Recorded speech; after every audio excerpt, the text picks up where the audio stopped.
Les gestionnaires, en milieu scolaire comme dans tous les milieux, sont appelés, dans le cadre de leur rôle, à effectuer des rétroactions, c'est-à-dire à donner des commentaires, partager leurs observations à propos de ce que leurs collaborateurs peuvent avoir fait dans le cadre du travail, de ce qui s'est fait bien, mais de ce qui s'est parfois fait moins bien aussi. Ce n'est pas toujours la partie du rôle, d'ailleurs, qu'ils préfèrent. Si je vous dis le mot « critique », probablement que ça vous fait une petite réaction. Bien, c'est normal. Puis d'ailleurs, quand quelqu'un nous arrive avec des commentaires qui concernent nos façons de travailler, notre manière d'être au travail, quand c'est amené de manière très directe ou avec un certain ton et qu'on le perçoit comme une fameuse critique, pourquoi ça nous dérange? Bien, parce que ça génère une réaction de stress. Pourquoi du stress? Bien, c'est parce que c'est une menace à l'image qu'on a de nos propres compétences, de nos propres capacités, de la personnalité qu'on pense avoir. Alors, pour cette raison-là, ça vaut la peine de réfléchir donc aux rétroactions, qu'elles soient positives, qu'elles soient à teneur un petit peu plus constructive, pour pouvoir les préparer et éviter des réactions de stress indues qui feraient en sorte, par exemple, que la personne qui nous écoute, bien, elle ne nous écoute plus. Elle est là pour se protéger, pour répliquer, pour se justifier. Ce n'est pas ce qu'on souhaite. On souhaite avoir le plus d'effets d'ouverture possible. Quel truc on pourrait se donner pour bien mesurer, pour bien avoir un impact positif sur la personne qui va recevoir le commentaire qu'on a à lui donner? Le premier, c'est vraiment de prendre un pas de recul. Il y a beaucoup de maladresses qui pourraient être évitées si les personnes en autorité prenaient ce petit pas de recul-là. Donc, on vient leur rapporter quelque chose, ils ont observé quelque chose, ils estiment qu'ils doivent faire une rétroaction auprès du collaborateur. Des fois, ça vaut la peine de le faire sur le champ, mais quand c'est un peu complexe, quand ça va nécessiter un échange, ça vaut la peine de prendre un petit pas de recul. Et la première question à se poser pendant cette période de réflexion-là, même si c'est quelques minutes, c'est quoi mon intention? Qu'est-ce que j'aimerais que la personne retienne? Qu'est-ce que je voudrais qu'il se passe pendant mon échange avec cette personne-là? Si mon intention n'est pas claire, bien, ça se pourrait que je passe à côté de ma cible puis que je génère la réaction de stress dont on parlait tantôt.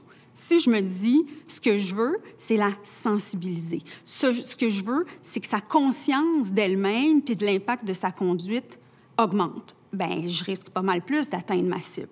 L'autre chose que je dois préparer absolument, c'est des faits à lui communiquer. Donc, pas une opinion, pas une impression, des faits concrets, vidéo presque, donc très descriptifs sur ce qui s'est passé, et non seulement sur ce qui s'est passé, mais sur l'impact de sa conduite sur quelqu'un. Donc, si je l'ai vu agir un peu abruptement avec une de ses collègues, bien, c'est ça que je vais décrire. Je vais décrire la scène comme si on était dans un film, puis je vais dire « As-tu remarqué, toi, que X a réagi de telle façon quand tu as fait tel commentaire? » Donc, comme si elle pouvait voir en même temps que moi ce qui s'est déroulé. De cette façon-là, on est moins dans le débat sur est-ce que c'est correct. On revient sur la même scène. Et l'autre chose importante, c'est se mettre moins en mode jugement qu'en mode questionnement. Qu'est-ce qui fait, je t'ai senti empressée de répondre, qu'est-ce qui fait que tu as senti une urgence de réagir de cette façon-là avec elle?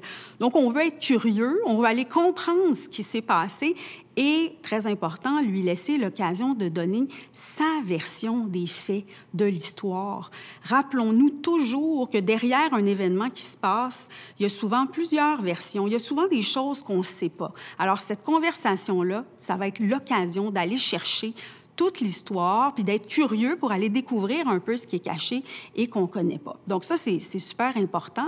Je vous dirais un autre truc aussi, si on sent que c'est une rétroaction délicate. Alors, on a déjà le sentiment que la personne pourrait mal recevoir cette rétroaction-là. Je pense qu'un bon conseil, c'est non seulement de se préparer seul, mais d'appeler, par exemple, un conseiller en ressources humaines, tester un peu le message qu'on veut passer, tester l'approche qu'on souhaite avoir avec la personne de notre équipe pour ne pas étioler le lien de confiance qu'on a avec cette personne-là. Une rencontre de rétroaction, ça veut laisser un effet. On l'a dit tantôt, peut-être que la personne ne sera pas complètement d'accord avec le message que vous voulez lui communiquer, mais si vous avez semé quelque chose, il y a une vigilance qui va s'installer de la part de cette personne-là.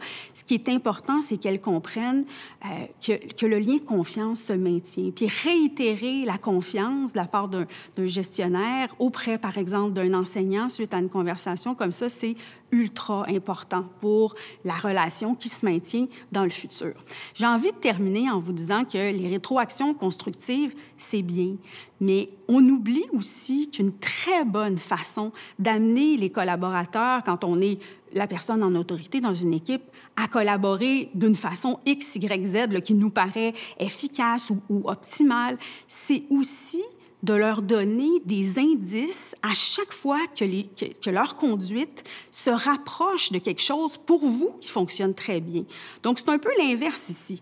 C'est d'être à l'affût des moments où les personnes, en fait, sont au meilleur d'elles-mêmes. Puis comme si on faisait un peu freeze pour dire « Hey, ce que tu viens de faire là, puis la façon dont tu l'as fait, ça marchait vraiment pour moi. » Alors, quand on communique ça à la personne, pour elle, ça lui donne un indice très, très concret de ce qui fonctionne bien.